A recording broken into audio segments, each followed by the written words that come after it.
Hello friends, स्वागत है आप सभी लोगों का एक और वीडियो में मेरी, जिसमें कि मैं एक सूट की ड्राफ्टिंग कर रही हूँ। तो आप देख सकते हैं किस तरीके से मैं इसकी ड्राफ्टिंग कर रही हूँ। सबसे पहले मैंने कपड़े को डबल फोल्ड में तय कर लिया, यानी बैक पार्ट और फ्रंट पार्ट दोनों रख लिए साथ में। उसके बाद मैंने इसका तीरा लगा लिया, जो भी तीरा है उसका डबल करके। साथ ही फिर मैंने चेस्ट के लिए और कमर के लिए भी लाइन ड्रॉ कर ली। फर्स्ट पे मेरा चेस्ट लगेगा, फिर कमर, फिर हिप लगेगा। तो अपनी फिटिंग के हिसाब से चौथाई हिस्से पे निशान लगता है, यानी अगर आपका फिटिंग 40 है तो 40 का चौथाई हो जाएगा 10। इसी तरीके से ड्राफ्टिंग लगती है। किसी पे भी ड्राफ्टिंग चौथाई हिस्से पर ही लगती है। तो इस तरीके से मैं ड्राफ्टिंग करती हूँ, आप देख सकते हैं। फिटिंग के अकॉर्डिंग लाइन ड्रॉ कर ली, उसके बाद उसमें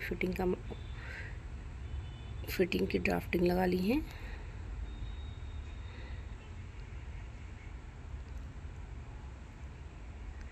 तो मेरा ड्राफ्टिंग करने का यही तरीका है। मैं इसी तरीके से ड्राफ्टिंग करती हूँ सब सूट में, जितने भी मैं कटिंग करती हूँ। कमर का लगा लिया, अब हिप का लगा रही हूँ। तो देख सकते हैं आप, फिटिंग के हिसाब से ड्राफ्टिंग कर लिया।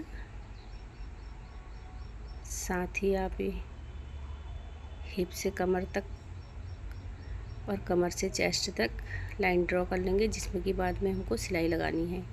ये फिटिंग की लाइन लग गई है। साथ ही इसकी लंबाई ले लेते हैं, जितनी भी सूट की लंबाई चाहिए। कस्टमर के हिसाब से इसकी लंबाई जो भी रखनी है वो आप रख सकते हैं। तो मैंने लंबाई ले ली है इसकी। देख सकते हैं आप, 1-1.5 इंच मैंने मार्जिन के लिए ले लिया, तुरपन की मार्जिन के लिए।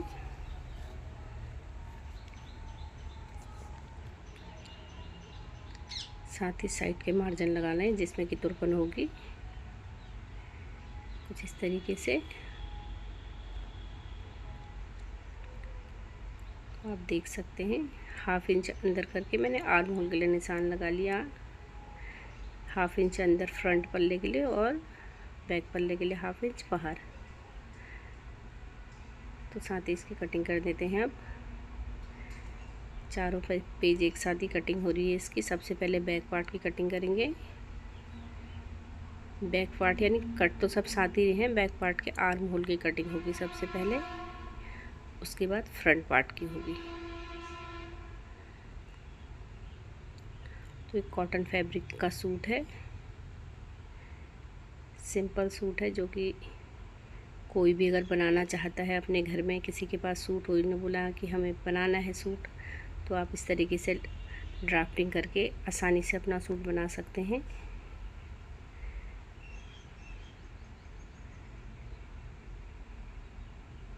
साथ ही आर्म होल की कटिंग कर देते हैं फ्रंट पार्ट की।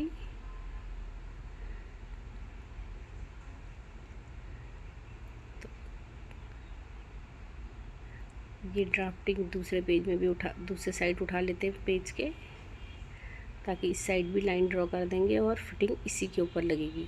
सिलाई जब हम सिलेंगे इसको तो फिटिंग लगेगी इसके ऊपर। अब नेक कितना बड़ा बनाना है उस हिसाब से नेक के लिए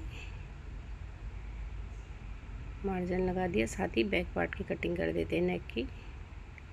बैक में राउंड नेक ही बनना है, तो राउंड कटिंग कर देते हैं। बैक में पट्टी लगेगी तो सीधी कटिंग हो जाएगी इस पर। आप देख सकते हैं इस तरीके से बैक पार्ट मैंने कट कर दिया है। फ्रंट में मैं फ्यूजिंग लगा के बनाऊंगी गला, तो उसको मैंने ऐसे ही छोड़ दिया है।